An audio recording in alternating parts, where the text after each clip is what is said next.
Well, good morning, everyone, and welcome to our General Council meeting on for July.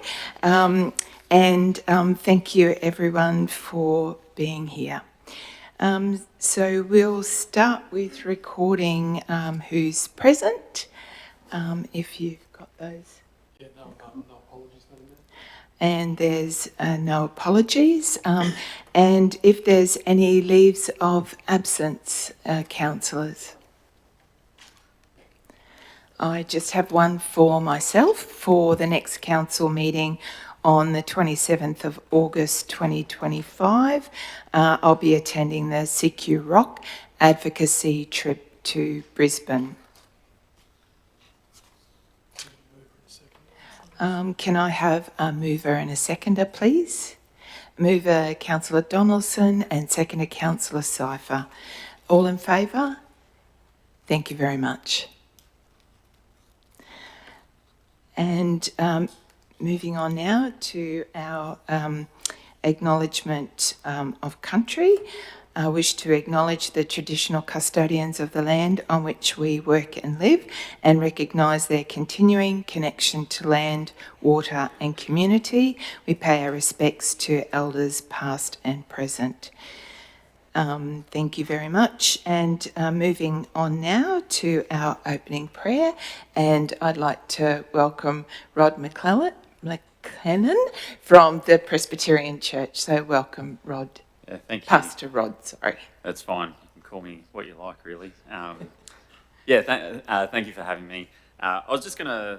I lead a Bible study in my home with a bunch of young men in our church, a small group of fellas, and we just started this week looking at the book of Proverbs. So I'll give you a bit of background. The book of Proverbs, it's about in the middle of the Bible. It's written by King Solomon, and if you know anything about Solomon, the one thing that people know is that he was renowned for his wisdom. And the book of Proverbs, if you know what the word proverb means, it's like a true statement, a principle. So he's written this book of statements and principles, and it starts. He just talks about wisdom at the start. But the reason I'm doing this with these young men at church is because I'm sure we all agree, men have and women have many voices clamouring for their attention, trying to entice us this way and that way, and it can be difficult to discern the right way to go. And it's very profound, this book of wisdom. He starts really by saying, "Listen, my son, to your father's instruction and do not forsake your mother's teaching." Yeah, start in the home. Listen to your parents. And then he says, "But my son, sinful men will entice you and do not give in to them." And he goes on to talk about how people will be peer pressure and stuff. People will be trying to drag you this way and that. And then I was just going to read this little bit. He describes, because he's talking to his son, a young man, so he describes wisdom as a woman. It says, "Out in the open, wisdom calls aloud. She raises her voice in the public square. On the top of the wall, she cries out. At the city gate, she makes her speech." So, again, there's all these voices, but wisdom actually isn't all that hard to find. It's there. We just need to listen to it. And I've got a couple more thoughts to share here. One of the things that wisdom says when she calls out, she says, "Repent at my rebuke."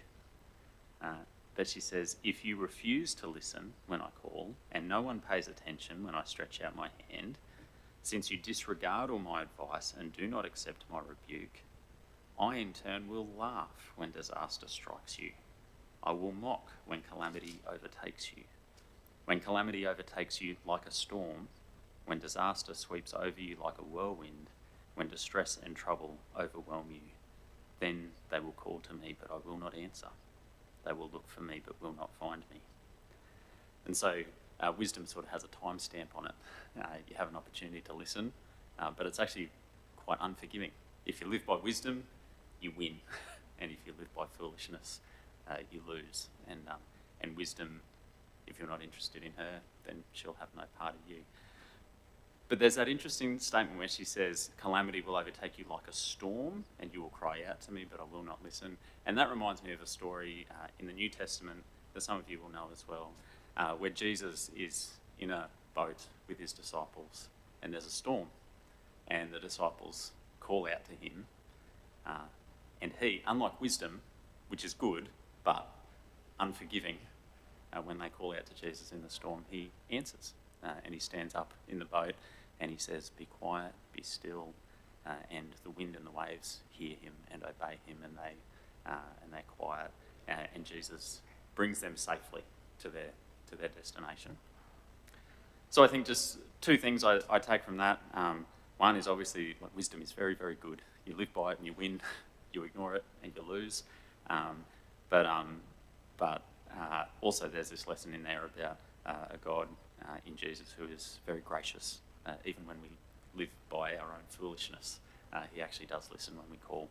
And so I'm going to give you even a shorter prayer to begin your meeting. And thanks for having me. Dear God in heaven, it is just so true that there's many voices competing for our attention. And we do think of young men and young women who face all sorts of external pressures. And Father, we pray that they may listen to wisdom. We pray that they would listen to their parents. We pray that each of us would listen to you and your word and your truths, so that we can discern from you, who made us, what is right and what is good and what is just. And Father, just as we should listen to wisdom, we realise that there are times when we don't and we go by foolishness instead. But Father, we pray that you will have grace upon us, forgive us for our sins, and lead us safely on. Lord, I pray for the Mayor and the councillors here today that they will discern your wisdom as they make decisions for this community and the people they love and care for. And we pray these things in Jesus' name. Amen. Thank you. Thank you, Pastor Rod. Thank you very much. I really appreciate it. I'm sure that we all appreciated your wise words of wisdom about listening effectively for decision making. So thank you very much. And it's interesting that the words of King Solomon through his writings are so relevant in our world today. So thank you for sharing that. Thank you.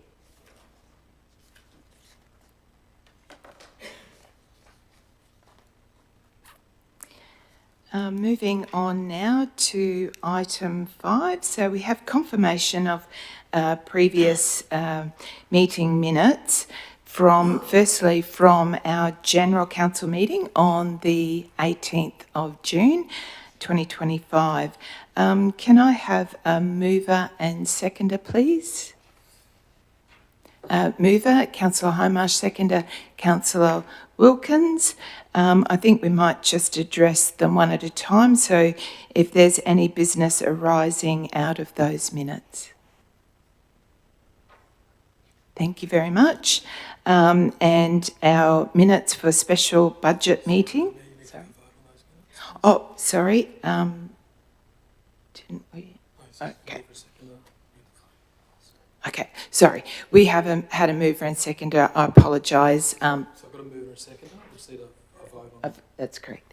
Thank you. And just need those all in favour. Thank you very much. My apologies.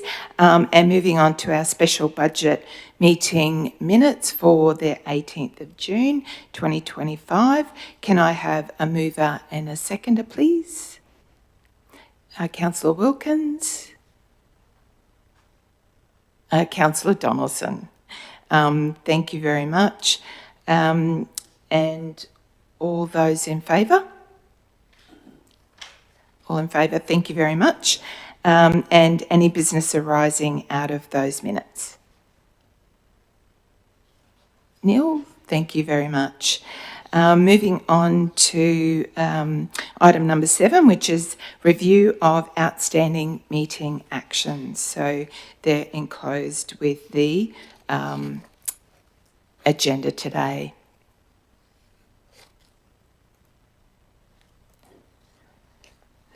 nil there. Thank you very much, councillors. Just checking in if there's any deputations today. Mr CEO. Madam Mayor, no deputations. I just wanted to also just remind councillors that report 12.3.1, the operational plan, has been removed from today's agenda. As advised last night, I've got some additional work we need to do on that. So we'll bring that back to the August General Council meeting. Okay, thank you very much, Mr CEO. And that would be an adjustment then to our standing items there for commercial and corporate services. That would mean 12.3.1 would be the unconfirmed minutes for the Audit and Risk Committee.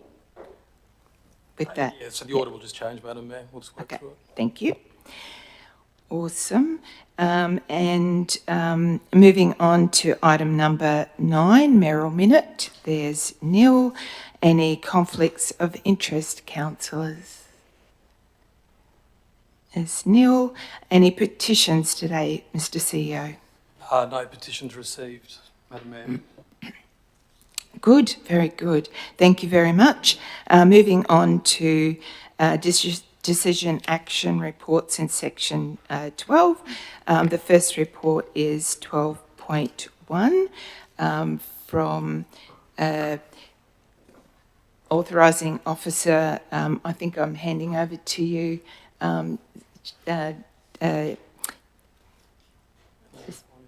Manager of Finance, right? I wasn't sure whether I was handing over to the CEO, but handing over to our Manager of Finance, Helen Kirby, for our monthly financial report for June 2025. Thank you. Thank you, Madam Mayor, through the Chair, and good morning, councillors.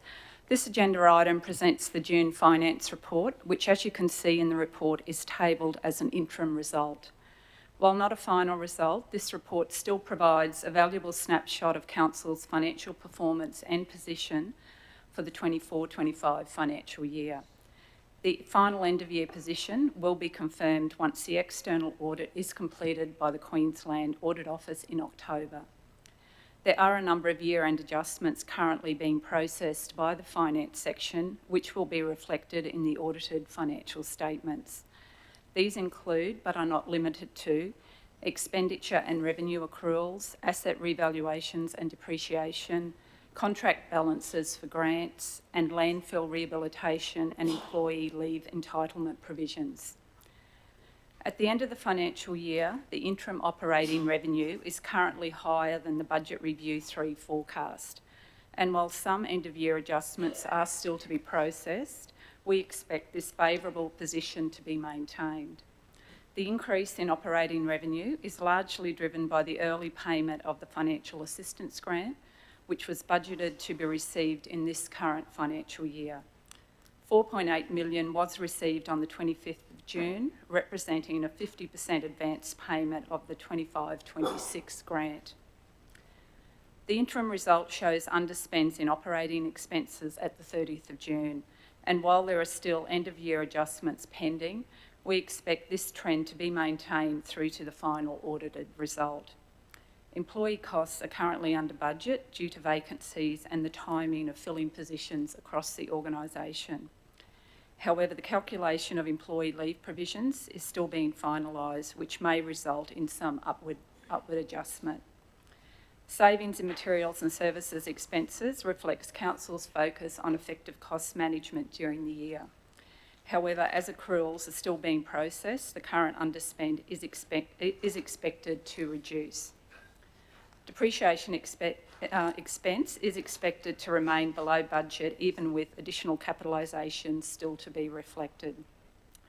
Given the increased grant revenue and underspends in key operating expenses, we anticipate that the final operating result will exceed the $13.5 million operating surplus forecast at Budget Review 3.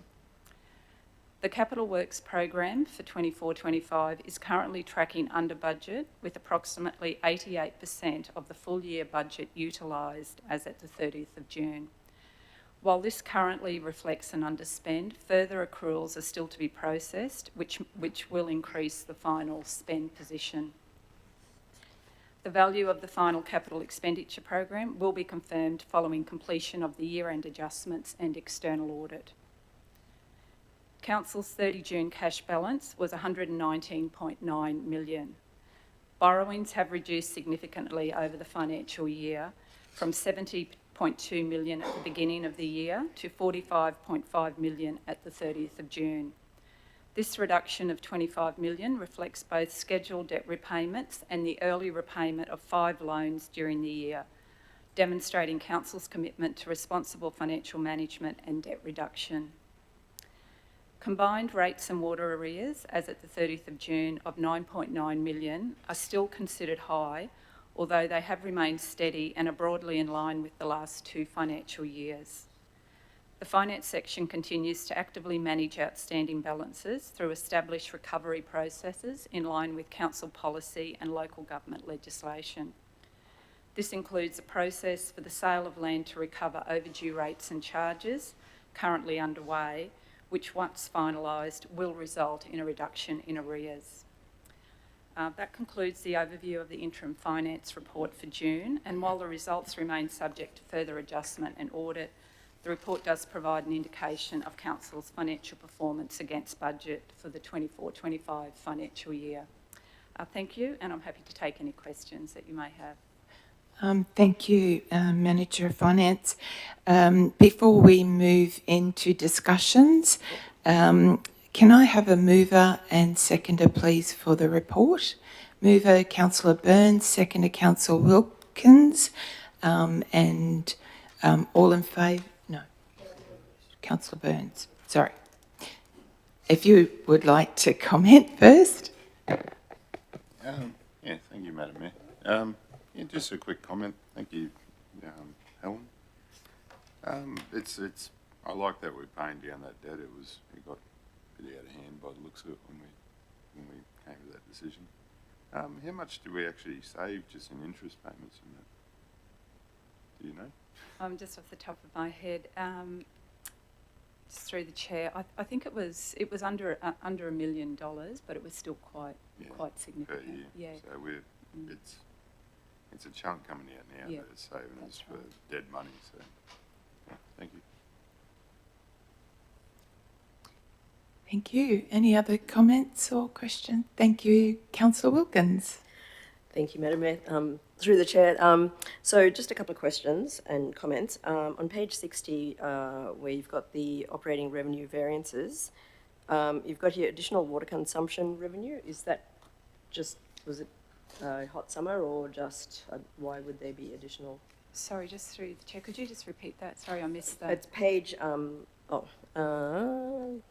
it's under the operating revenue and expenses and operating result, the second table down, where the rates, levies and charges, full year analysis of operating revenue. Yes. Yep, sorry. Yep. So it's just got favourable variance due to processing of supplementary rates, levies and additional water consumption revenue. I just was wondering why there was additional water consumption. Is that? So just through the chair, so when we set the budget, I guess, for water consumption revenue, it is only an estimate because we don't know how much consumption will be utilised. So there often is a variance. So that variance, we were aware of it, but we didn't adjust it at budget review 3. So we did pick up a little bit of extra revenue just because the consumption was higher than we expected. Okay, cool, thank you.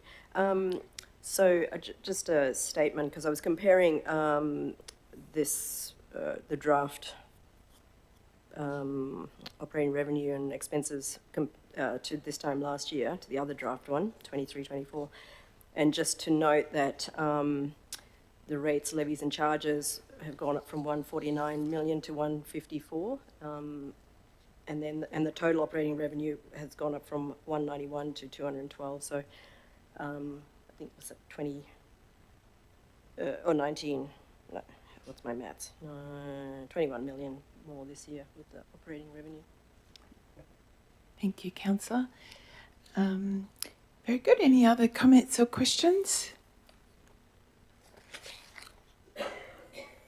Thank you. Over to you. I think my only other comment before closing Councillor Burns, was just to say thank you very much for another very comprehensive financial report for this month, and by all indications, it looks like we'll be in a sound position finishing off the financial year 2024-25. So handing over to Councillor Burns now for any comments to close. Okay, thank you very much. So councillors, all in favour? Those in favour? All in favour, so motion, resolution carried. Thank you.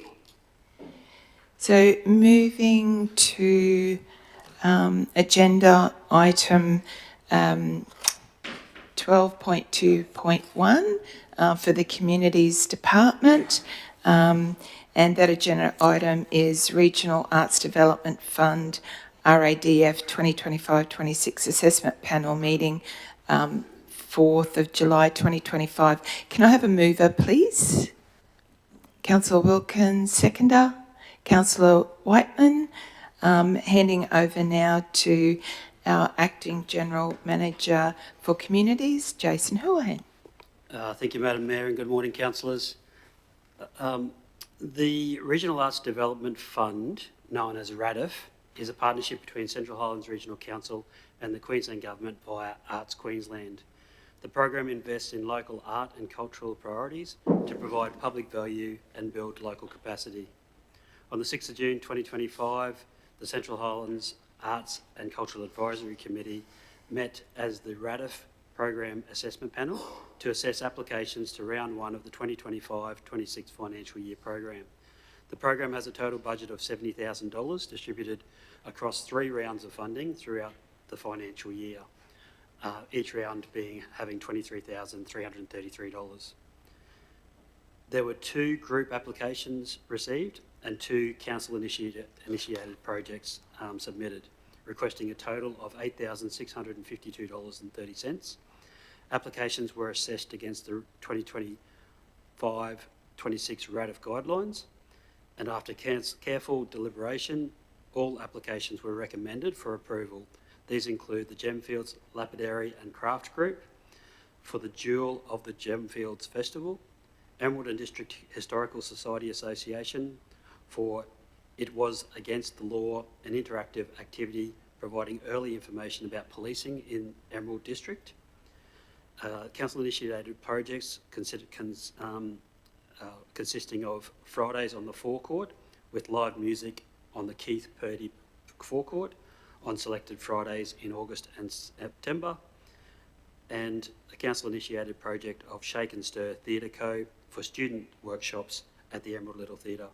The committee recommended these 4 applications be approved to the total value of $8,652.30. I'll now hand over to Lewis Gregory, our Arts and Cultural Heritage Officer, to run through any details with regard to those 4 applications. Through the chair. So the Gemfields Lapidary and Craft Club Incorporated Jewel of the Gemfields Festival. This is a 3-day festival showcasing local arts, skilled craftsmen, gems and jewellery. The festival also provides live entertainment, food and fun in Sapphire Gemfields. The funding request is for live arts performers, a metal craft workshop and a photographer to capture a visual history of the event. The RADF request is $3,250. The total project budget was $19,300. Members agreed to fund the project, with the caveat that the images captured by the photographer are made available as a visual historic record through the council's library collection or another organisation as agreed. The second community project was Emerald and District Historical Association. It was against the law. As Jason mentioned, it is about early policing. Participants will receive a poster with a photo of themselves in the historical lockup. Example, an imitation vintage wanted poster Youth are the primary target group, but it is open to all ages. This is a council-initiated project, Fridays on the Forecourt. This project has local musicians and/or buskers perform 2 sets spread over the 5 p.m. to 7 p.m. time frame. Artists will perform their original music or covers of established artists. The venue for performances will be the forecourt outside the council office on Edgerton Street on select Fridays.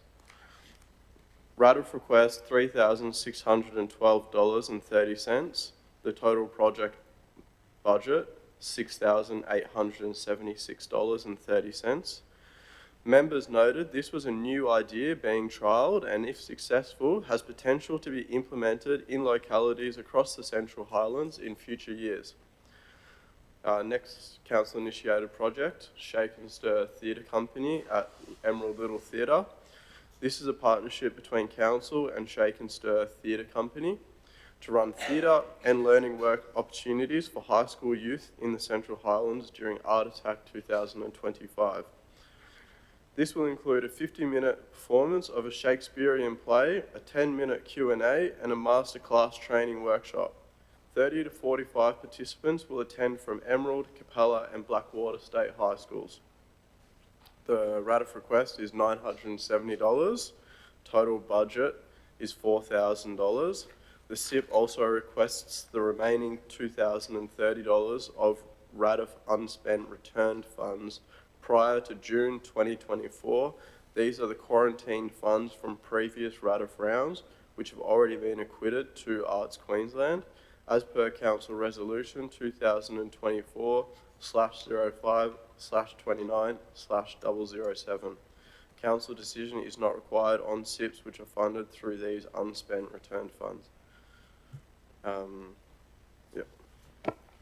Thank you, Councillor. So the recommendation is that Council receives the minutes of the Regional Arts Development Fund Assessment meeting on the 4th of July, and Council approves $8,652.30 for the following Regional Arts Development Fund Round 1 applications for the 25-26 financial year. I'm happy to take any questions. Thank you very much for that comprehensive report. Over to our mover, Councillor Wilkins. Thank you, Madam Mayor. Through the chair, thank you. This was a very interesting round to be a part of.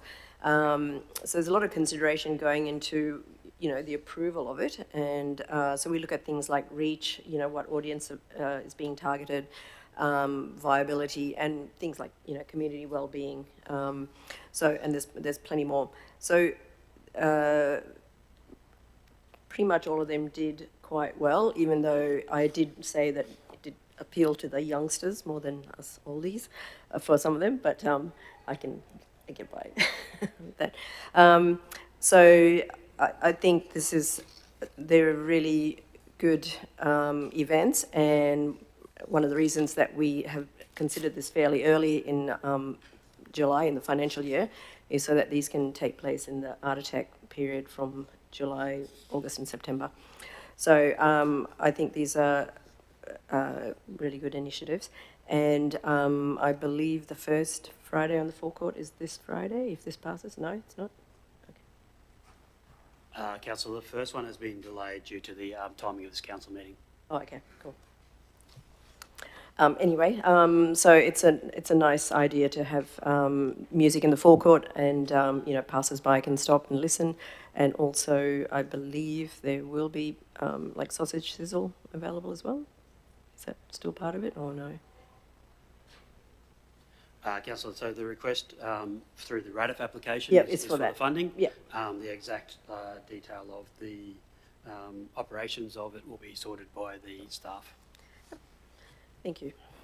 Thank you very much. Any other comments or questions from councillors? Councillor Newman. Through the chair, I'd just like to comment again on the music in the forecourt. For many years, artists have wanted a venue to be able to play and to share their music with others, and we have very few platforms on which those performance artists can develop in their music and songwriting abilities. So I welcome that SIP project. Very good, thank you. Any other comments or questions, councillors? Okay, thank you very much. Back to Councillor Wilkins for the final comment. Okay, thank you very much. Sounds like an exciting lot of activities coming up. So thank you very much. All those in favour? Thank you very much. Motion or recommendation carried. Thank you very much.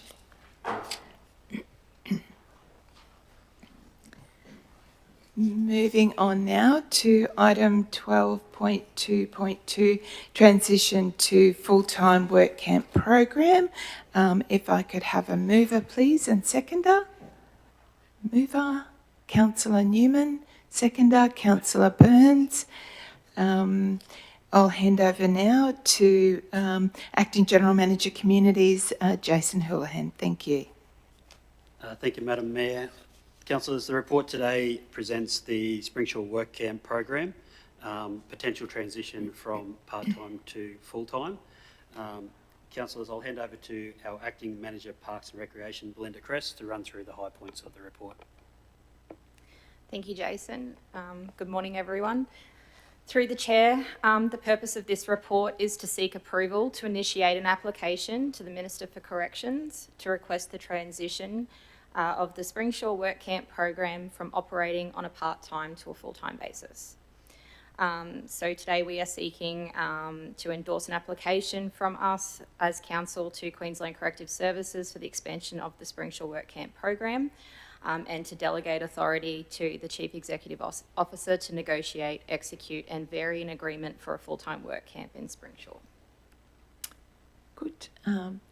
Thank you very much. Over to Councillor Newman as a mover. Thank you, Madam Mayor. I was fortunate to have attended the Capricornia Work Camp Forum out at Blackall, so only attending that yesterday. And I have only praise for what a full-time camp can do, as we witnessed it in Blackall. They currently, for the previous financial year, had a monetary value of $894,452 and 49 cents. But the program, the way the community embrace it, it is the third highest recognised community value within that community, and they have nothing but praise for that program.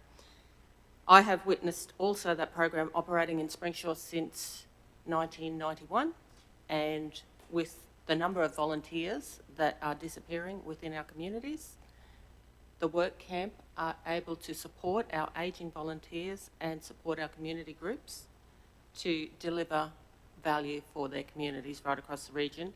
And with becoming full-time, we'll be able to extend that program further throughout the Central Highlands. So I'm in support of this motion. Thank you very much, Councillor. Any other comments or questions, councillors? Councillor Burns? No, sorry. Oh, sorry, Councillor Wilkins, sorry. Sorry. I'll have to go to the red light, not the green one. Thank you. Yeah, I totally agree with Councillor Newman. For me, this is a win-win-win, not just for the community, but also for the work camp workers as well. You know, it's just great for well-being and a sense of purpose and things like that. I think this is absolutely fantastic. Thank you. Good, thank you, Councillor Wilkins. Councillor Burns? Thank you, Madam Mayor. I support this program. It works well and Springsure locals love it. I'll just point out that one of the reasons we went down this road was because our partner in the part-time work camp have decided to go full-time, Isaac Shire Council. So it's either we find a new partner or we can't have the work camp anymore. So I'd just like to point that out. And it was decided this was the best option. So thank you. Good. Thank you very much. Councillor Whiteman. Councillor Burns stole a bit of my thunder there. But I also wanted to point out, apart from the fact that we did lose our partner, and so we either had to give up the work camp entirely or find another partner or go full time. I think that, well, I'm very impressed with the way that this proposal has been put together. I think there's a number of opportunities that have been worked into this. And specifically, I'm talking about the information that we've received in briefings and things like that about this project, and I think that this project is absolutely 100% needs our support. Yep. Thank you very much, Councillor. Councillor Cruz. Through the chair, just confirming that when this proposal is put forward to the Minister of Corrections, that there is, I guess, and probably getting a little bit of information out just with regards to the radiuses of work and where perhaps the extension of that and where those people partaking in this program could actually could be used of benefit throughout the region, I guess. Yes, thank you. Through the chair, that's why we did put in about negotiations. It is very much our intention to request an extension as well of the radius. So I believe it's a 128 kilometre radius at the moment from the Springshore work camp itself. So that only just misses out by about just under 20 kilometres, I believe, to Blackwater. So it's our intention to request an extension to be able to bring the program as well through into Blackwater, which would make, I think, a bit of a world of difference there as well. Yep, and I guess it's also worth noting that, like this, you know, if this was successful, there is like a slight budget consideration for that, but the in-kind, the work hours that are put in far outweigh that. So that's something to note. Good. Thank you, Councillor. Councillor Sofer. Thank you. I certainly support this. I think that offenders serving court orders, and this is what the farm is about, they're serving a court order, they're not necessarily volunteers. And I think offenders should be paying back into communities. So if there is full-time, it means there's more hours available for them to pay back under their court orders. So I think it's important to remember that they aren't volunteers in our community. They are paying debt back to society, and I certainly support the fact that there will be an opportunity to do more of that by going full-time. Thank you. Good. Thank you. Councillor Hindmarsh. Through the chair, is there the opportunity for community-run facilities within the radius to benefit from this? I'll call it a service. From this service, as far as help with upkeep of sports grounds, etc., that may be run by community organisations wholly and solely? Yes, through the chair. Currently, the Springshore Work Camp program assists several community groups down in the Springshore area. Particularly at the moment, they are assisting with raising the race barriers to legal height down at the racecourse. They are also assisting with, in the showgrounds, the stable project that we've got currently down there. So in answer to your question, yes, through an application, they can request assistance from the work camp, and those are run through council and also corrective services for approval for the projects, and once they're approved, definitely something they can assist with. So these particular groups can come through council and request for assistance? Yes. Okay. No, that's thank you. Thanks. Good. Thank you very much. we know over the time that community groups have been benefiting. So thank you for clarifying that, councillors. I really appreciate that. And the other added benefit is that the program also provides great assistance, particularly to our Parks and Gardens team.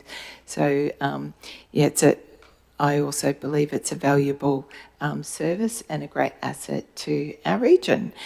If there's no further comments or questions, back to Councillor Newman, if you have any closing comments. My only closing comment is to just emphasise the value that this particular part-time camp has offered to the Springshore community over the years, and I can see nothing but further value being offered to the region.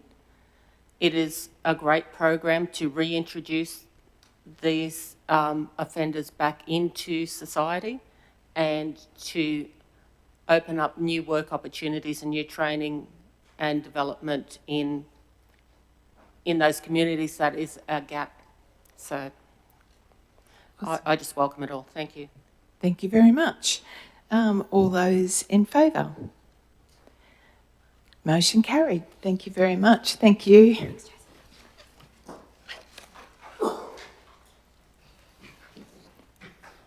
Moving on now to item 12.2.3, endorsement of the Regional Waste Education Behaviour Change Plan for 2025-28.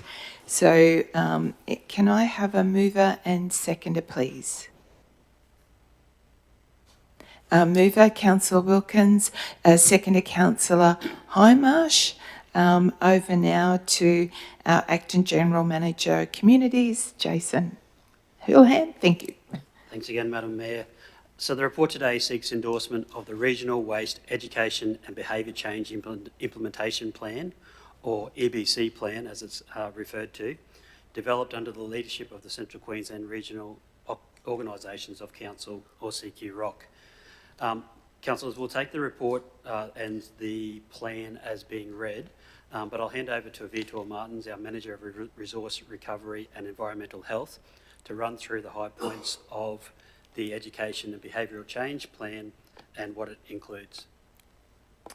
Good morning, Madam Mayor. Good morning, councillors. Through the chair, yes, we're presenting this Regional Waste Education and Behaviour Change Implementation Plan. This fits into the overall plan for the region that's been endorsed. The Regional Implementation Plan was endorsed early May here and endorsed by the CHRC board later on. And so this is basically the waste education component that goes alongside with it. So it's informed by extensive regional survey data, and as far as our council is concerned, it's revealed in the previous studies that most residents are committed to recycling and resource recovery, but contamination rates remain somewhat high due to some confusion around what belongs in each bin. And basically, the types of challenges that are common across local councils, and so the education bit is really important to address those challenges. So the plan is comprised of a number of actions, none of which is mandatory specifically for each council, but the endorsement of the plan as a whole will allow us to opt in and actually pursue the actions that align with our own plan, and so the decision is really to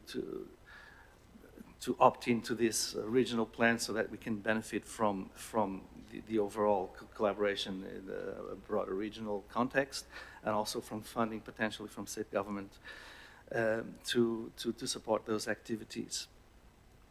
So some areas of potential action in that regard includes curbside recycling and the contamination associated with it in order to minimize contamination and improve diversion rates of waste from landfill.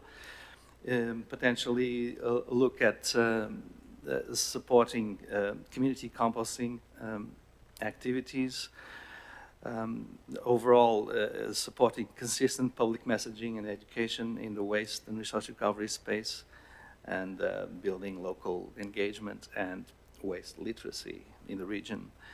So yeah, overall we're now seeking council's endorsement, and which will enable then CHRC to basically adopt it on a broader regional context at their board meeting. Yes, that's it. Good. Thank you very much. Don't know if you want to put the resolution, you're right. Okay. Moving on now to our mover, Councillor Wilkins, to start discussions. Thank you. Thank you, Madam Mayor. And through the chair, this topic is very, I take this very seriously. I try and minimise the amount of waste. It was a double bin day today, and our yellow bin probably goes out once every 2 months because we really try and minimise the plastics and stuff we buy. And this morning, our red bin literally only had one small bag of rubbish. So I do take this very seriously. Is there any way in here, this is all about what to do after you've got the stuff. Is there any way to promote like buying less plastics and all that sort of stuff? Is that something that can go in here? Through the chair. Yes, so fundamentally, although the, I suppose the projects that are highlighted, more emphasis are around reduced contamination, because that's what results directly from the previous survey results. Certainly the waste minimization component, prevention component, is certainly part of the broader circular economy concept that CHRC operates under, and that guides both internally our own strategy and plans and their regional implementation plan. So yes, there is room to consider and approach that in terms of education to the community around waste minimization at the source. Yes. Yeah, thank you. Yeah, and I'm happy to see that there's waste education at the schools. I remember back in the 80s when they had the Do the Right Thing campaign about the rubbish. It was really focused in the schools and it was very successful. The other thing, you've got recycling education internally and to build council capacity to deliver effective waste education programs. Are these the programs like is it within, say, a council building to educate, avoiding contamination, like within the building, or the individual council workers? I'm not really sure. Through the chair. So it can include a focus on the community, but also corporately in terms of council staff as well. Yes. Yeah. So there's that possibility as well. Yeah. So. Thank you. Councillor, if I could just jump in and just sort of clarify a couple of things there. Yeah. So this is the regional implementation plan across the CHRC, so all the councils in the CHRC that are a broader, so this guiding document.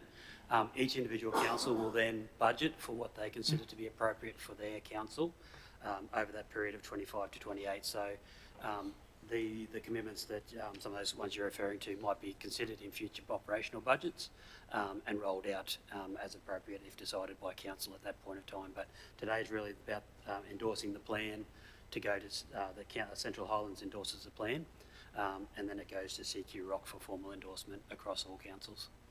The detail will come at a later point. Thank you.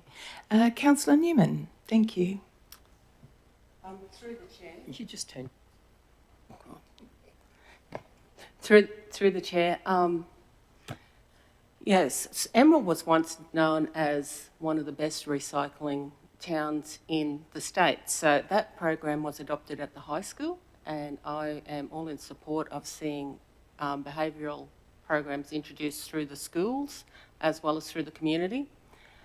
I was intrigued to see the AI technology in curbside collections. I would love to see some sort of indicator. If someone has contaminated their recycling bin, is there a possible direction in that to recognise that that load is not suitable to go into the recycling? And also, it might be of value in that way that bins in our remote areas, if we have some technology to indicate when they're full, we aren't going to those regions to empty bins when it's unnecessary. So I welcome this program and the introduction of new technologies within it. Very good. Thank you, Councillor. Councillor Whiteman. Through the chair, I believe that the education program is important and I fully support it. I think that it's only a tiny piece of the problem. I think that the real solution is a reduction in the availability of this waste in the first place. Plastic, food items inside plastic bags, inside a plastic box, inside a plastic bag when you pick it up off the supermarket shelf does not help. And I mean, I understand that that's not a council scale issue, that's a state and federal government, a societal issue. And I mean, we have to do what we can. So I applaud or I fully support the implementation of this. However, I would also support changes to the way that waste is purchased, rather than just changes to the way that we're trying to get people to dispose of it. Good. Thank you very much, Councillor. I think my only other comment is that through the CHRC, we have the 6 councils working together. So at that level, you have your individual councils can advocate for funding for these kind of programs. But through the CHRC, they were successful in getting the funding for a person to work with the individual councils. So one of the other positives of this initiative too is that each of the councils can share information about practices and community education as well. So it's a great benefit for us to also be I guess, learning from our fellow councils as well. So, as well as all the great comments that everyone's made. So, I think over to Councillor Wilkins for any closing comments. Thank you. Just like to say, yeah, I fully support education of this kind, of course, and I agree with Councillor Whiteman in, having a look at our consumption as well. Thank you very much. All those in favour? Motion carried. Thank you very much. We're moving on now to item 12.3.1 now, as the other item has been withdrawn. So we're now moved to unconfirmed minutes, Audit and Risk Committee meeting, 13th of June 2025. Can I have a mover, please? Councillor Burns, seconder. Councillor Whiteman. Thank you. Handing over now to our Chief Executive Officer, Mr. Aaron Johansson. Thank you, Madam Mayor. Okay, so councillors, I'll take the report as read. This is merely to confirm the unconfirmed minutes of our meeting at the Audit Risk Committee that was held mid-June of this year. Good. Thank you very much. Over to Councillor Burns for any comments. Thank you, Madam Mayor. No real comments. Thank you for the report. It's always exciting read the audit report. No, thank you.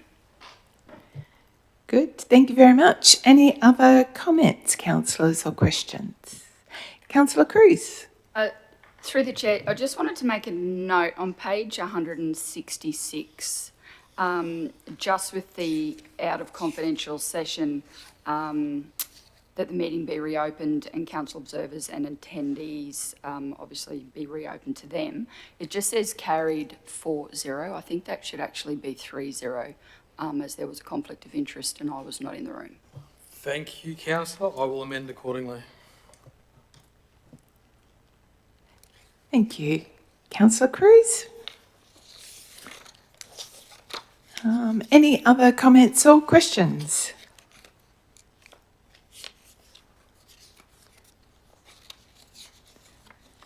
Thank you very much, councillors. Just handing back over, I just wanted to note that we had the first meeting with our new chair, Stephen Coates. So it was good to have some new people involved as well in our Audit and Risk Committee. So we thank him for taking on that role.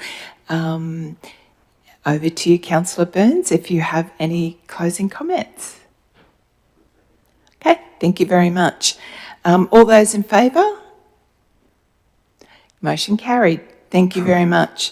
So moving on now to section 12.4, infrastructure and utilities, and item number 12.4.1, confirmation of successful grant application, regional level crossing upgrade fund round 2. Can I have a mover, please?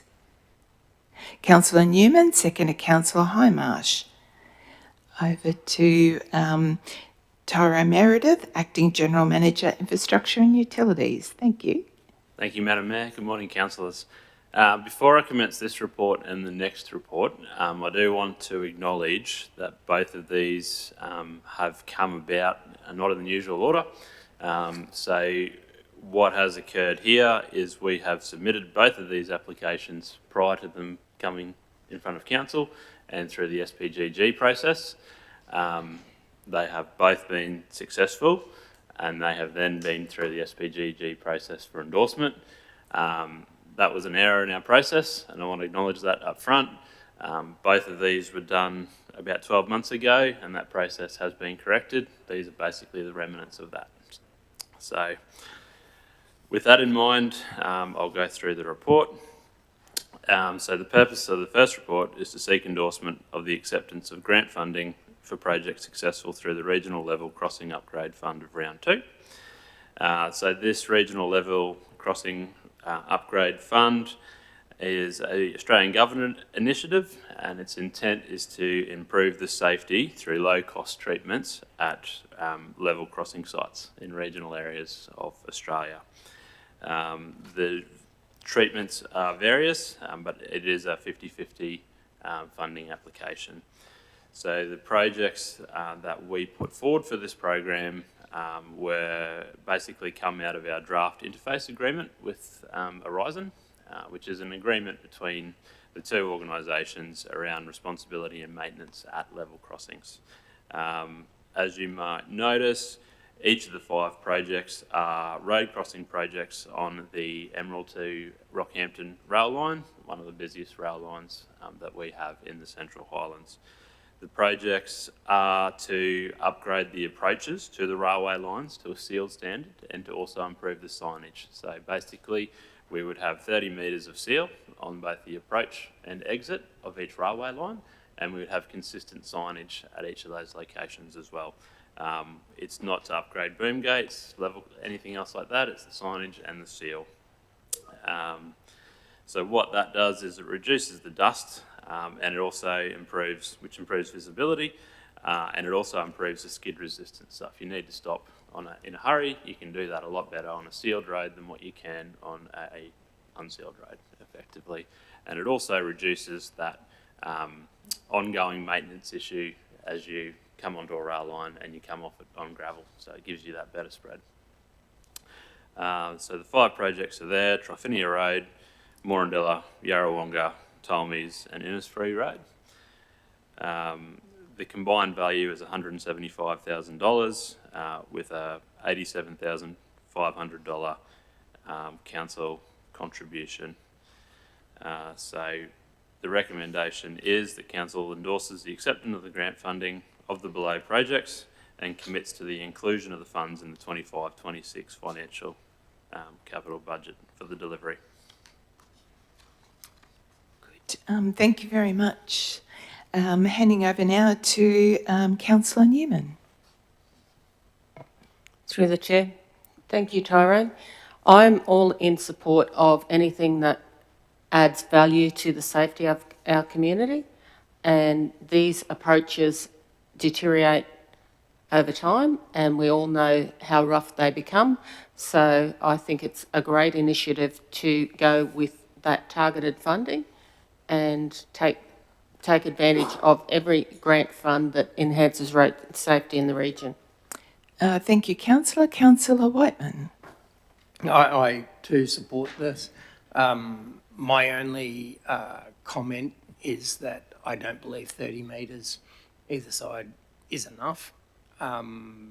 We fought this on the Comet River Road when they put that railway line through many years ago now. I'm showing my age. And we ended up, because of the road train traffic on that road and because it wasn't at a turn-off, we actually ended up getting 500 metres of bitumen either side of it, and I mean that whole road's tar now. But I would ask that in the Future Works program, this is great, and I think it's well worth, pursuing.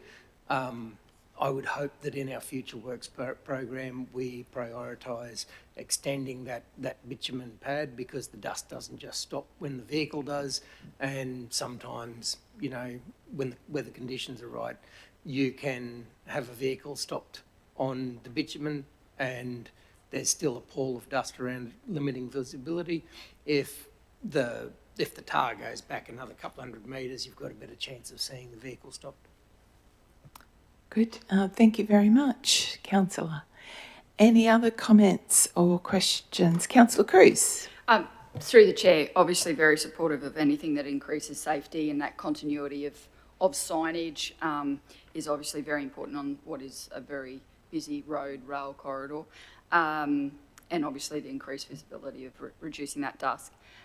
Just to confirm, so while this is a smaller amount that we would discuss, this is to be added in BR1 to Capital Works? Through the chair, that would be correct, yeah. Okay, thank you. Councillor Wilkins. Thank you, Madam Mayor. Just a quick statement. Yeah, I'm supportive of this, and it's great to see that it's through the region. So that's, yeah, I'm really happy about that. Thank you. Good. Thank you very much. Councillor Cypher. Just want to say thank you for the introduction, Tyrone. I was going to ask where these projects had come from because I couldn't remember endorsing them previously. So thank you very much for that. Good. Thank you. Very good. Thank you, councillors. We have a mover and seconder. So no further comments. All those in favour? Motion carried. Thank you very much. So moving on now to item 12.4.2, confirmation of successful grant, School Transport Infrastructure Fund. So can I have a mover, please? Councillor Burns, and seconder, I think Councillor Wilkins, you're just ahead there. So thank you very much, councillors, and handing back over to Tara Meredith, Acting General Manager, Infrastructure and Utilities. Thanks, Madam Mayor. This report, following on from the first one, seeks endorsement for the acceptance of grant funding for the below successful project through the School Transport Infrastructure Program Tranche 8, or STIP funding, as we've previously called it.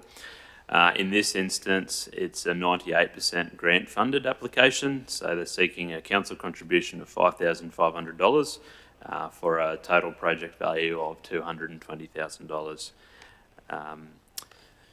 So the STIP program has been heavily subscribed by Central Highlands Regional Council over the last couple of years, and it is used to improve safety and operation of schools through new or improved infrastructure at the school or in the surrounding road network.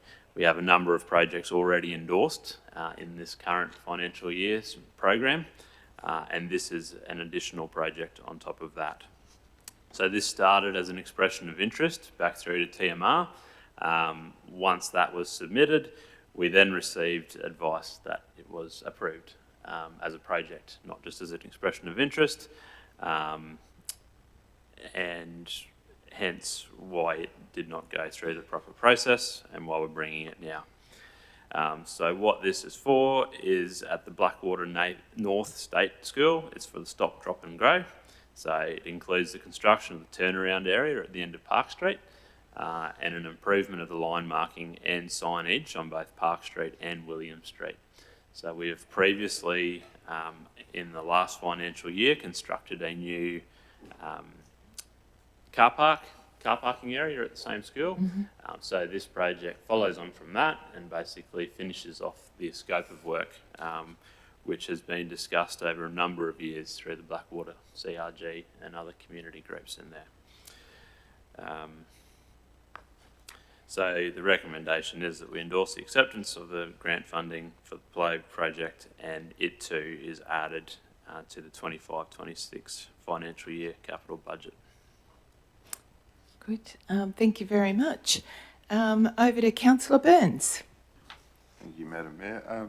Yeah, thank you, Tyrone, and this is great to see.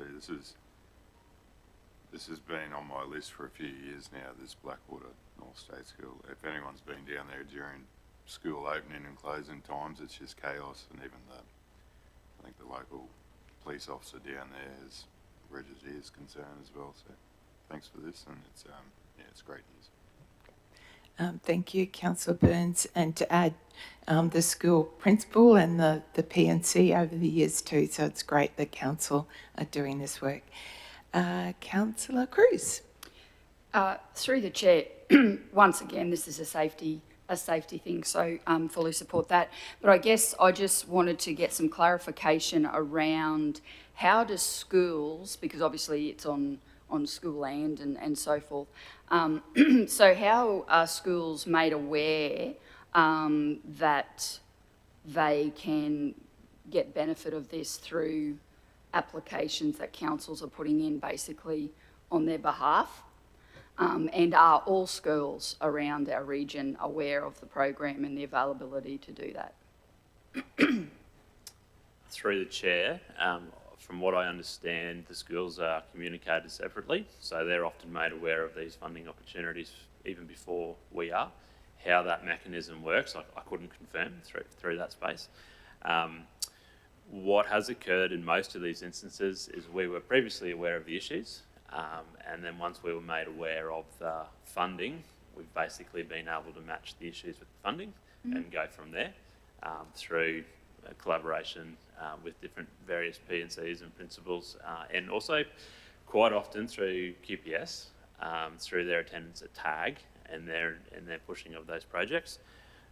Unfortunately, from what we've been advised, tranche 8 of the STIP program is the last, so it's not being continued. So going forward, I'm not aware of that mechanism still being there. So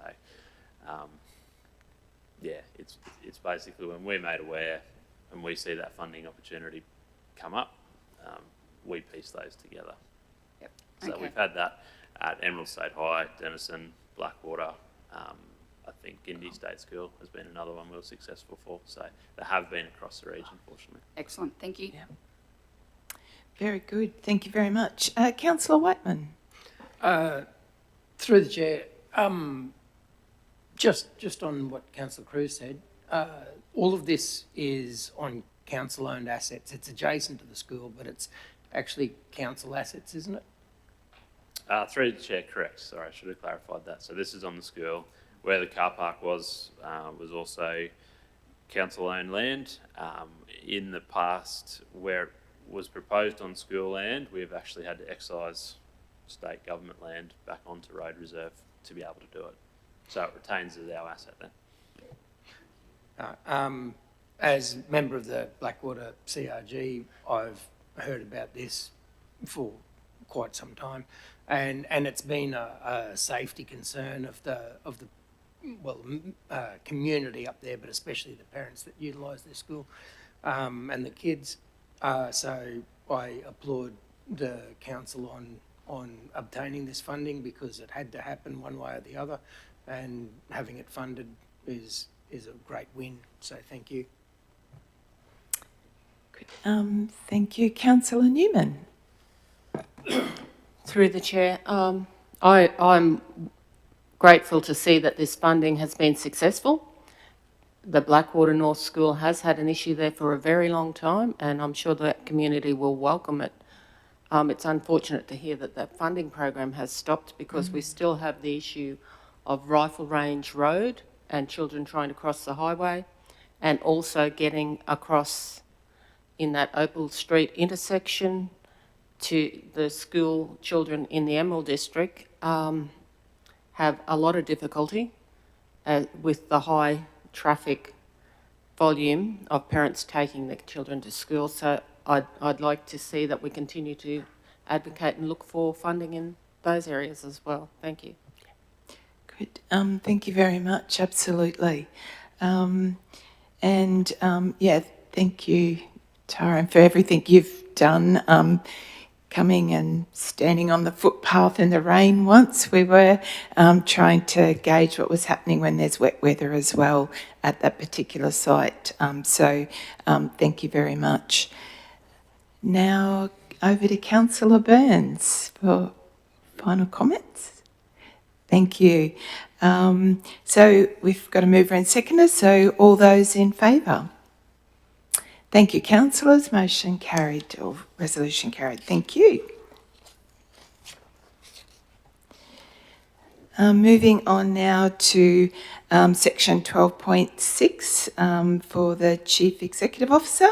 So item 12.6.1, Priority Projects and Advocacy Plan. If I could have a mover, Councillor Cruz. Seconder, Councillor Donaldson. Thank you. Handing over now to our Chief Executive Officer, Mr. Aaron Johansson. Thank you, Madam Mayor. So I'm very, very pleased today to be able to present the priority projects and advocacy plan that collectively we've been working on for quite some time. As members are aware, we worked through workshops and a significant amount of discussion around at present what our key focuses are, and the use of this particular document is realistically around having a united front when we're advocating for funding in particular for both projects and advocacy asks for our region to meet the needs of our community and to make the Central Highlands a better place to live, work and play. So as members are aware, there are 8 priority projects and 5 advocacy asks which are in this document. And it is a living and breathing document. So as we are successful in obtaining some of these advocacy asks and priority projects, that we'll continue to develop this and bring it back to Council for further endorsement as we move forward. So it would be remiss of me not to thank our External Affairs and Advocacy Manager, Bruce Mills, for his contribution and guidance through the project. And I'll pass over to councillors for questions or comments that they may have. Very good. Thank you very much. Over to our mover, Councillor Cruz. Through the chair, councillors, we need to be crystal clear. If we are not sharp, strategic and relentless in our advocacy to state and federal governments, we will miss opportunities that may never come again. It is not enough to have a list of aspirations. Without targeted, informed and timely advocacy, those aspirations will remain just words on a page, unfunded, unrealised and forgotten. Hope is not a strategy. We must be on the front foot. We must know our priorities inside out and hit the right doors at the right time. Because in today's competitive funding environment, if we're not making the case for our region, someone somewhere else is, and they're getting the investment. We must understand the policy environment, identify where government priorities align with our region's needs and leverage those opportunities. Equally, where government agendas risk disadvantaging our region, we must advocate for change clearly, firmly and with evidence. This is not about waiting for support to come to us. It's about being proactive, informed and ready to make our case. If we're not in the room, we're not in the running. Thank you. Good. Thank you, Councillor Cruz. Any other comments, please? Councillor Cypher. Thank you. I'd just like to note that there is, for our regional advocacy, there is close alignment with CHDC, our economic development body. That is critical that we're all singing off the same hymn sheet, not just local councillors, but our economic development team as well. And it's very pleasing to see that we are becoming closer with our alignments and working stronger together, because that wasn't the case in the early stages of this term. So we have advanced greatly in that, and we can only go in a stronger direction if we're playing in the same sandpit. Thank you. Good. Thank you, Councillor Newman. Through the chair, I welcome this document being produced. I also recognise the amount of time that everyone put into compiling the choices we had for selection in our priorities, and we have other priorities out there that aren't necessarily our key priorities, but I also support the departments in working on those other areas that they recognise with any grant opportunities that may come forward. Good. Good. Thank you very much. Yeah, absolutely. It's a priority for our council to be effective in our advocacy to both state and federal government and other organisations. So having this document is critical to making sure that we can be strategically advocating for funding, not just for those projects that are priorities for council, but as the CEO just said, it's also about advocating with our community for other aspects of community life, such as education and health, to improve livability in our region. So, yeah, again, would like to commend our councillors and council staff for their all their efforts in getting this document put together. And as Councillor Cypher quite rightly says, once we've got this document, then we can be working more collaboratively and strategically with Central Highlands Development Corporation. So the intent has always been there to do that. So this document helps us to improve that going forward. So if there's no other comments or questions, back over to our mover, Councillor Cruz. Through the chair, I just to reiterate, this is the level of leadership that is expected. So it is strategic, focused and relentless. We must speak with authority and advocate with intent, because anything less puts our region at risk for being left behind. Thank you. Very good. Thank you very much. So all those in favour? Motion or resolution carried. Thank you very, very much. Moving on now to item 12.6.2, Special Holidays, Regional Show Holidays 2026. If I can have a mover, please. Councillor Cypher, seconder. Councillor Donaldson. Over to our Chief Executive Officer, Mr. Aaron Johansson. Thank you, Madam Mayor. So this particular report, as members will be aware, is an annual thing that comes to Council, whereby the Council resolves the show dates, although the show societies already know them. And I know this particular report has been one of the foci of the Red Tape Reduction Task Force established by the state government. I'm certain it's a recommendation in the final report. So fingers crossed this will be the last time we need to actually write this report for Council, unless we want to have a special holiday for a special occasion outside of the usual show day holidays, which you would resolve. But happy to take any questions from members in regards to this report. Very good, thank you. Over to Councillor Cypher. I concur with the CEO. It's black and white. There's no need for comment. Thank you. Good, thank you very much. Over to councillors if you do have any comments or questions. Very good, thank you. All those in favour? Motion carried. Thank you very, very much. And moving on now to item 12.6.3 is Central Highlands Development Corporation Service Level Agreement Extension 2025 to 2026. Can I have a mover, please? Councillor Cypher, a seconder? Councillor Cruz, I think, sorry. Over now to our Chief Executive Officer, Mr. Aaron Johansson.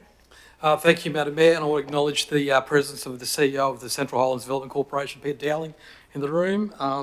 So this particular service level agreement has been developed in conjunction with myself, senior staff, and Mr. Dowling in relation to a 1 year, I guess, a rollover of the existing service agreement that was initially adopted by Council back in April of 2021. This rollover of 1 year gives us time to work through and be really clear around roles, responsibilities and deliverables, and the relationship to continue to develop between Central Highlands Development Corporation and Council for the betterment of our business community, economic development and tourism alike. You'll also note for this particular report that the CHDC board have already endorsed the service level agreement, and for councillors, so they're clear around CHDC's operational plan for the year, I've attached a copy of that so you're aware of their deliverables for the year ahead, which is also endorsed by their board separately from council, and happy to take any questions that members may have on this particular item. Good, thank you very much. Over to Councillor Cypher as our mover. I fully support it. I have no further comment. Thank you. Thank you, Councillor.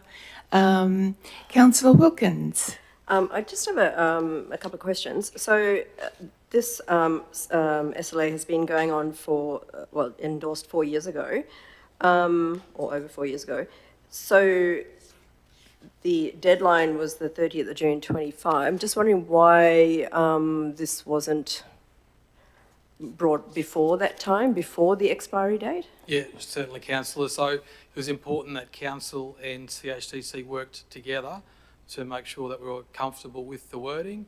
And being an incoming CEO with many priorities, this is one of them, but it wasn't at the highest of my list, hence why there's been a delay.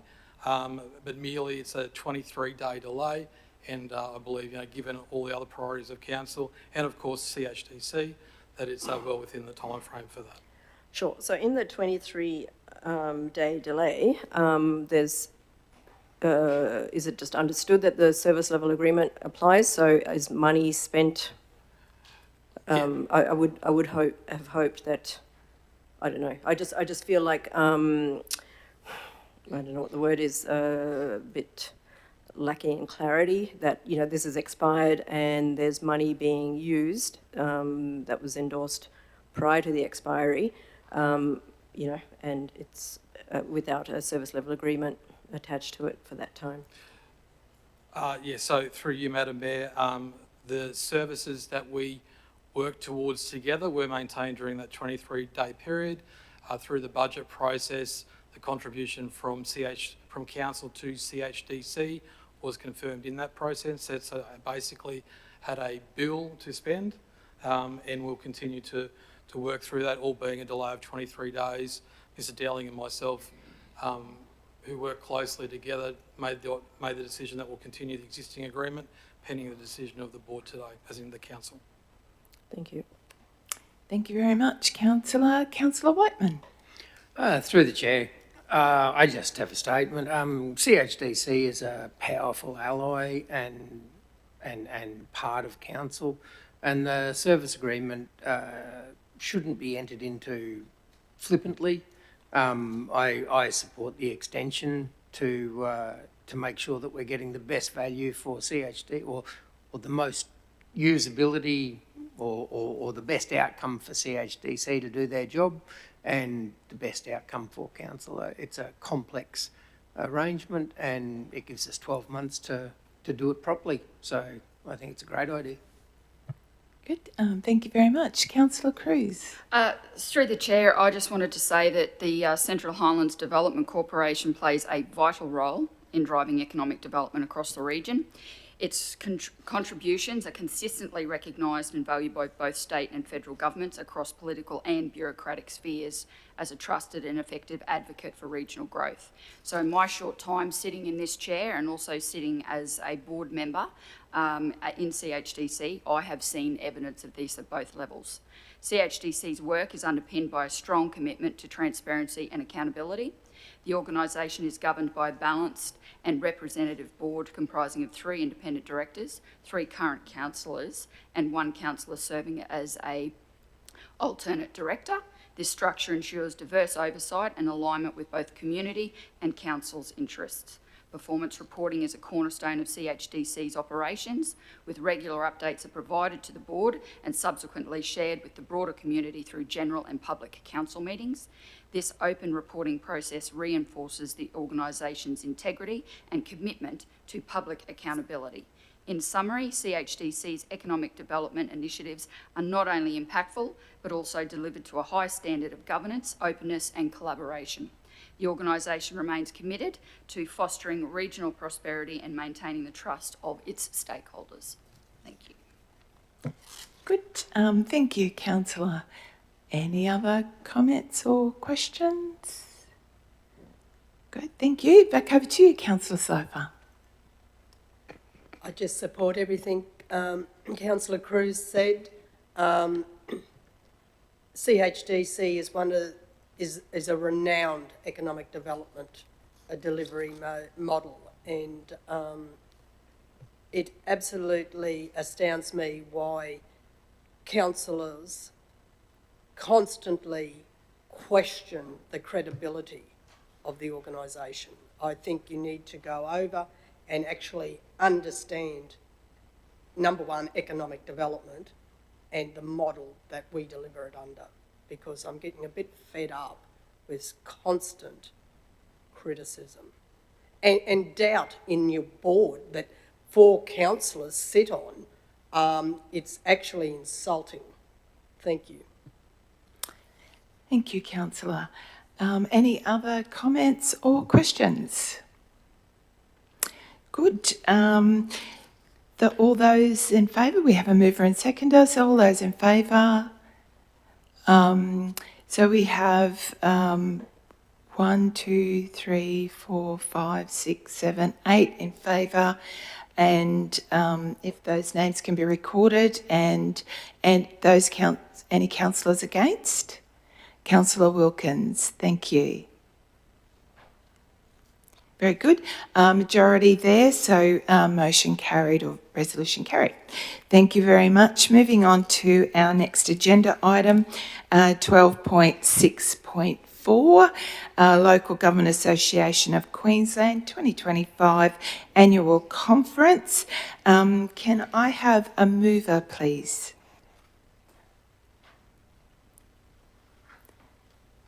Mover, Councillor Homarsh. Seconder, Councillor Burns.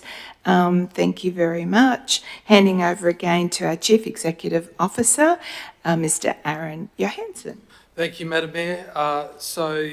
The Local Government Association of Queensland's 2025 annual conference this year is being held at the Gold Coast between the 20th and the 22nd of October. This report is to determine the attendance at the conference from members of council. As members will be aware, LGAQ is the peak body for local government in Queensland and serves our 77 councils, of which we are a member. And basically the conference each year does look at the contemporary issues that are facing local government. Obviously there's a range of different motions that we advocate for, either as a council or support other councils similar to ours, and obviously sharing of the issues, and the conference itself does help influence and lobby for the needs of our communities. So with that, I'll hand over back to you, Madam Mayor, for any questions or comments that may come from noting that we'll need to identify additional councillors who may wish to attend this year's conference. Good. Thank you very much. Over to you first, Councillor Hindmarsh. Thank you. Through the chair, having been to the LGAQ conference last year, I see that it's very important that we do attend and are strongly represented at the conference, and fully support for the attendance. Good. Thank you very, very much. Councillor Burns. Yeah, thank you, Madam Mayor. Yeah, I agree with Councillor Hindmarsh. I'd just like to put my name forward. We won't go this year. Thank you. Good. Thank you very much. Any other councillors? Councillor Donaldson. Yeah, just more of a comment.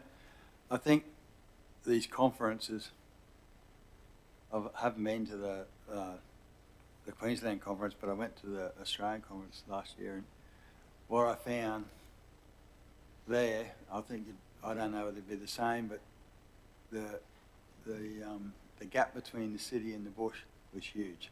I think I've made this comment before, and I think it's very important that we have good representation there and go there with a strong voice, because if we don't, we'll just get railroaded by other councils that don't support our views of development and all the rest of it that comes with it. Thank you. Thank you, Councillor Donaldson. Absolutely agree with your comments there, and fortunately for the Queensland Conference, I think we're, I guess, the views are a little bit closer together for the state, but yeah, absolutely. Councillor Cruz. Through the chair, I was just probably going to highlight that it's whilst there's there's forums that do provide a bit of a conduit, I guess, to say TMR and those sort of organisations, but I guess the importance of this is actually the motions debate, and I think that should be, for me, that should be highlighted, and I've actually highlighted this to LGAQ in their last webinar just with regards this conference, in that it shouldn't be cut short because there were other things to attend, and yes, I think those in the regions or resource sectors with resource sectors within their LGAs need to be present, to advocate what is best for our region. Good. Thank you very much. And as you quite rightly noted, there are some different forums, and there are forums for our rural and remote councils as well as our resource councils. So thank you very much. Are there any other councillors? Councillor Whiteman? As councillors of Central Highlands Regional Council, we've been elected both to make the decisions regarding the high level of how this council runs, but we've also been elected to advocate for the region and for the people of this council area. I wasn't as convinced of the value of going to conferences like this until I was talked into going to the Australian conference, and like Councillor Donaldson, I was just shocked at the divide in the attitudes and the experiences especially between ultra urban and rural councils and the values that they display.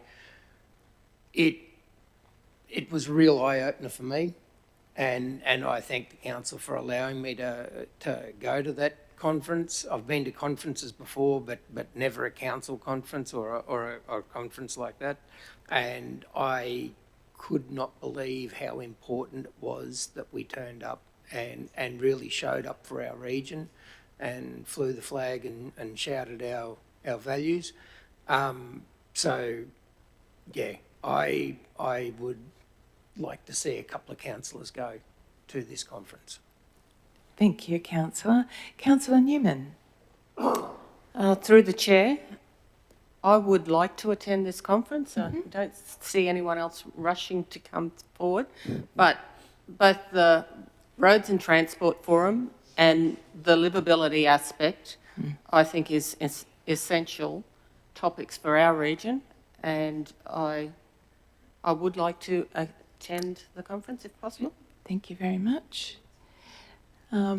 Absolutely. There's multiple ways to be getting value out of these conferences, not just learning and sharing information from keynote speakers, but also, learning from your colleagues as well and other local governments. So that networking also goes a long way to supporting and as well as our advocacy through motions and being there, showing up for a rural, remote and resource council as we are. So thank you. Councillor Donaldson.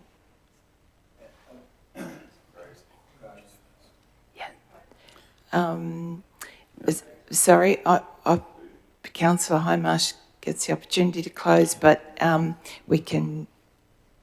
No, wait until the closing. That's fine. Thank you. Councillor Donaldson? I'd like to put my name forward to go to that conference too. Thank you very much. Okay, thank you. And I've got Councillor Wilkins. Yeah, no, I won't put my name forward, but I do agree it's very important to be well represented. Going to the Canberra Local Government Association conference was, was very helpful and fruitful. It was a dynamic conference. I really enjoyed it. I learnt so much. And it's great to see what's happening in other councils around the country. It can be, if we don't go and do these things, we can become a bit too insular. And so I think it's a really good advantage, or good idea to go and attend these conferences. Thank you, Councillor. Councillor Hindmarsh? Oh, if there's no other comments, over to Councillor Hindmarsh. Thank you, through the chair. So, reiterate the importance of attending these conferences. I believe that we need to be strongly represented at these conferences, purely if for no other reason to try and bridge the gap through understanding of our issues in these regions, in the outer regions, because I do believe that there is a lack of understanding with other regions, more metropolitan regions. I would like to attend the conference. I understand through council that there are budgets that are set for these conferences and councillor expenditure. So one way or another, whether it's through council or via my own steam, I would wish to attend the conference. Good. Thank you, Councillor. I was going to say, Madam Mayor, just addressing that is, I think we budgeted for an additional 2 councillors for this year. Having said that, though, we can make adjustment under BR1 because of, yes, the importance of representing our region at this particular event, given where we are with our new advocacy plan and priority plan, and the access also to state government politicians at this particular conference. So just let him putting that on the record from you, Madam Mayor. Good. Thank you very much. So the motion there really is for... Can I confirm, Councillor Wilkins, you did want to attend? No. Not to attend. Thank you. Yeah. Is for the Central Highlands Regional Council be represented at the LGAQ 2025 Annual Conference to be held at the Gold Coast 2020 to 2022 22, October 2025. It's the Mayor, Councillor Janice Moriarty, Deputy Mayor, Councillor Rachel Cruz, and Councillors Joe Burns, Councillor Karen Newman, Councillor Robert Donaldson, and Councillor Craig Highmarsh. So we have a mover and seconder, so all those in favour? So we have... Sorry, Members Clerk. Hands high, please. Okay, we're all those in favour and those against? Very good. Councillor Cypher? Would like to know the public transparency, the cost of sending 6 councillors to a conference, please. Through the report, you can see the amount there on the report, about 4,888 was the estimate per person.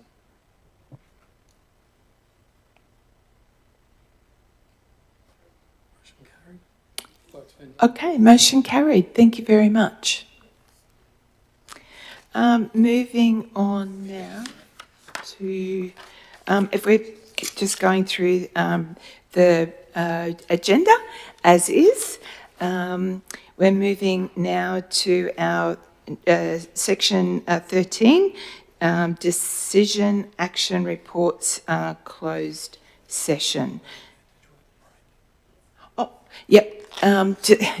Getting a nod there, asking about a break. So what we'll do is we'll have a break and for about 20 minutes, return at 11 a.m. if councillors are happy with that. Very good. Okay, we'll close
Okay, welcome back, councillors, and welcome back also to our online viewers as well.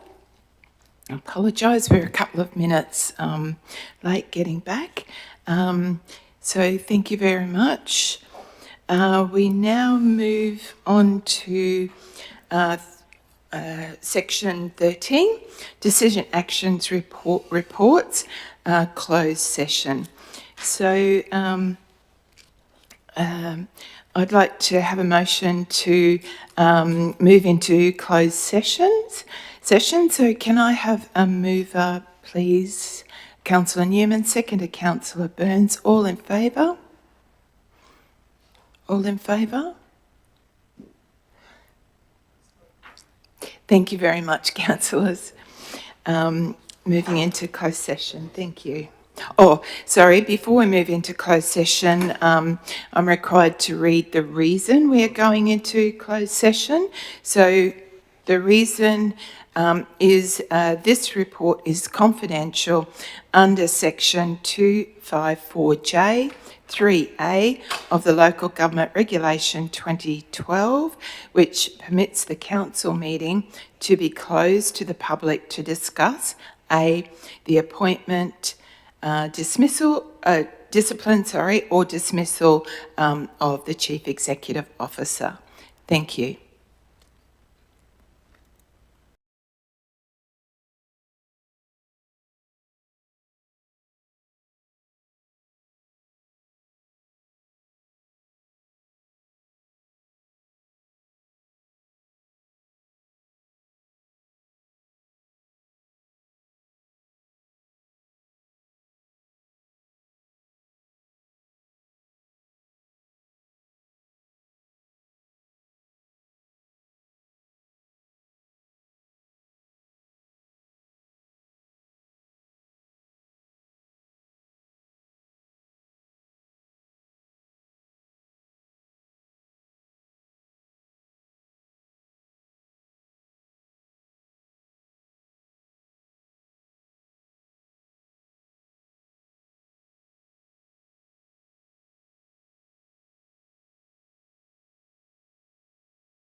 Just moving out of closed session, we'll put the recommendation that the Central Highlands Regional Council receives the report on the Chief Executive Officer's performance review for the Chief Executive Officer's performance review from the Chief Executive Officer's Performance Review panel, and 2, formally confirms the appointment of the Chief Executive Officer.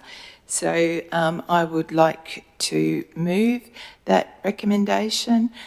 Is there another, and Councillor Whiteman to second? All those in favour? Thank you very much. Thank you, members. Thank you, and well done. And moving on now to our final agenda item. Oh, sorry. I know councillor Cypher, I will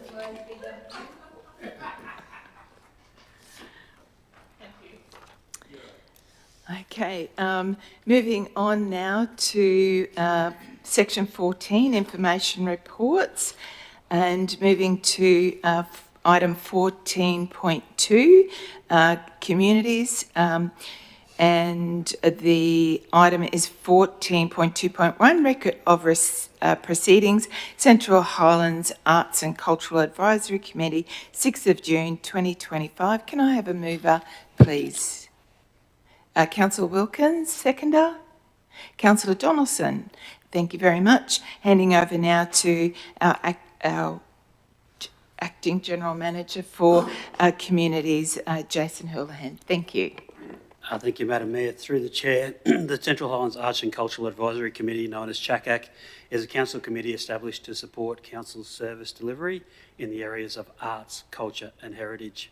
The committee met on the 6th of June with the records of proceedings presented to you today.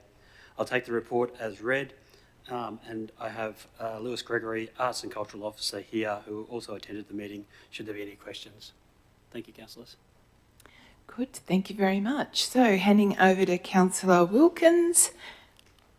Thank you, Madam Mayor. Through the Chair, this discussion or this meeting was quite a robust discussion in the very best possible sense. So there was a lot of project updates, discussion regarding Art Attack, which is the festival, and project discussions and things like that. So it was very, very fruitful and, as I said, very robust. It was a great meeting to be in.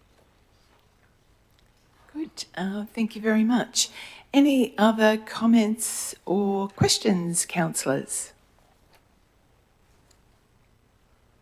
Councillor New.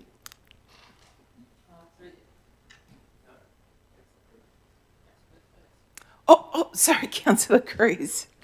Through the Chair, just item 6, the community workshops at Queensland Museum, to facilitate workshops for community groups on a range of topics. Is there a little bit more information just around that? Just, I think museums and inventory and so forth have probably made the news in a number of LGAs going forward, and I'm just wondering whether that is something to do with a similar vein, or is it something completely different? Thank you. Through the Chair. So, Queensland Museums can provide an officer to come to the Central Highlands to do a range of different workshops. The workshops are lots of different things, like about 13 different workshops they have pre-planned to give to us, but at this stage, it sounds kind of funny to say, but like none of them are perfect for what we want, and we've actually, I spoke to a heritage group in the area about it, and they said that they're going to get something specifically for them, like catered to them, rather than council organise it. So I think that's last time I spoke to the heritage organisation, they said that they'll put in an application to get Queensland Museums out here, but happy to take guidance if No, thank you. It was just around.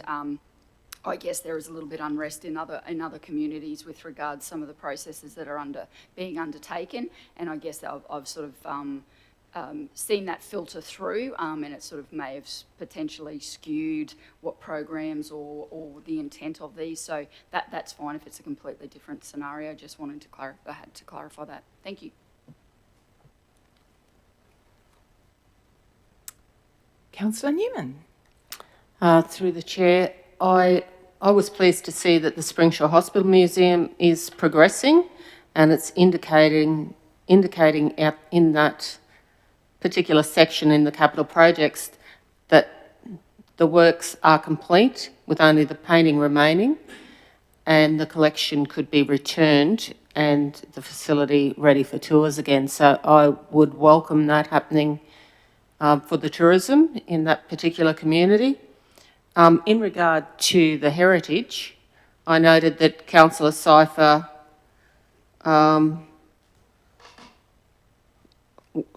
indicated that she might like a dedicated cultural officer for heritage. I think there's currently the capacity in the library staff, and history is part of their agreement with state libraries that they will keep the heritage of the region.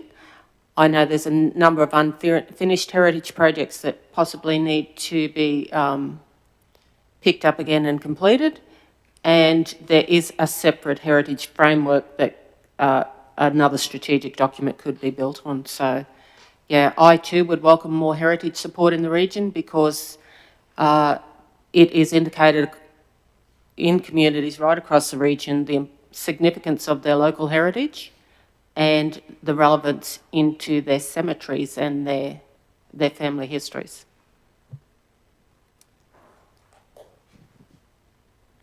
Very good. Councillor Cypher. Just for the record, I would never assume to give a direction on an operational matter, such as we need a cultural heritage officer. The discussion I've had over a number of years is that we need a heritage strategy, which would include the appointment of a possible heritage officer. That has been in and out of operational budgets for a couple of years, and I raised the topic again as a strategy and a strategy only. Thank you. Very good. Thank you, councillors. As we have no further comments or questions, I would just like to hand over now to our mover, Councillor Wilkins. Thank you, Madam Mayor.